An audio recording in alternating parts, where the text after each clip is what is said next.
রাজপথে লড়াকু সৈনিক, বলিষ্ঠ কণ্ঠস্বর, সাহসী নেতৃত্বের আপসী নেতা। বিএনপির দুঃসময়ের কাণ্ডারি সংগঠন পরিচালনায় দক্ষ নেতা সারোয়ার জাহান চৌধুরী লাবু। বাংলাদেশ জাতীয়তাবাদী দল বিএনপির আসন্ন দ্বিবার্ষিক কাউন্সিলের সাধারণ সম্পাদক প্রার্থী হিসেবে উপজেলার সর্বস্তরের জনগণ ও বিএনপি সহ সকল সহযোগী অঙ্গ সংগঠনের নেতাকর্মীদের সহযোগিতা ও সমর্থন চেয়েছেন লাবু চৌধুরী। একটি সাক্ষাৎকারে তিনি জানান, 1 জানুয়ারি 1993 সালে ছাত্র দলের সদস্য পদ লাভ করেন ও অন্যান্য সদস্য হিসেবে রাজনৈতিক অঙ্গনে আত্মপ্রকাশ করেন লাবু চৌধুরী।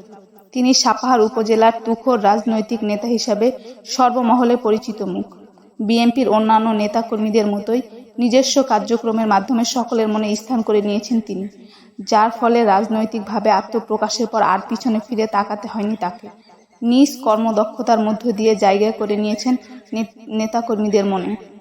নিঃস্বার্থ ও অক্লান্ত পরিশ্রম করেছেন দলকে এগিয়ে নিয়ে যেতে, যার ফলস্বরূপ সাপাহার সরকারি ডিগ্রি কলেজ শাখা ছাত্র দলের সভাপতি, সাপাহার উপজেলা বিএনপির সাবেক যুগ্ম সম্পাদক আইহাই ইউনিয়ন বিএনপির সাবেক আহ্বায়ক ও বর্তমান সদস্য পদে দক্ষতা ও সততার সাথে নিজ দায়িত্ব পালন করে চলেছেন বিগত দিনে। তিনি আইহাই ইউনিয়ন পরিষদে 2011 ও 2016 সালে ধানের শীষ প্রতীককে নির্বাচন করেন। বর্তমানে দল গোছানোর কাজে নিরলসভাবে কাজ করে যাচ্ছেন তিনি। লাবু চৌধুরী 32 বছর বিএনপির একজন একনিষ্ঠ নেতা হিসাবে ফ্যাসিস্ট আওয়ামী লীগ সরকারের শাসনামলে বিভিন্নভাবে হয়রানির শিকার হয়েছেন। লাবু চৌধুরী বর্তমানে বিএনপির দ্বিবার্ষিক কাউন্সিলে সাপাহার উপজেলা জাতীয়তাবাদী দল বিএনপির সাধারণ সম্পাদক পদপ্রার্থী হিসাবে জাতি, ধর্ম, বর্ণ নির্বিশেষে সকলের দোয়া কামনা করেছেন।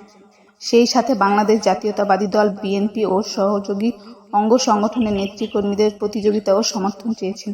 সর্বোপরি তিনি সাধারণ সম্পাদক নির্বাচিত হলে দলের কাজ এগিয়ে নিতে বলিষ্ঠ নেতৃত্ব দিবেন বলে জানান সারোয়ার জাহান চৌধুরী লাবু। রিপোর্ট সাংবাদিক নয়নবাবু, সাপাহার নওগাঁ।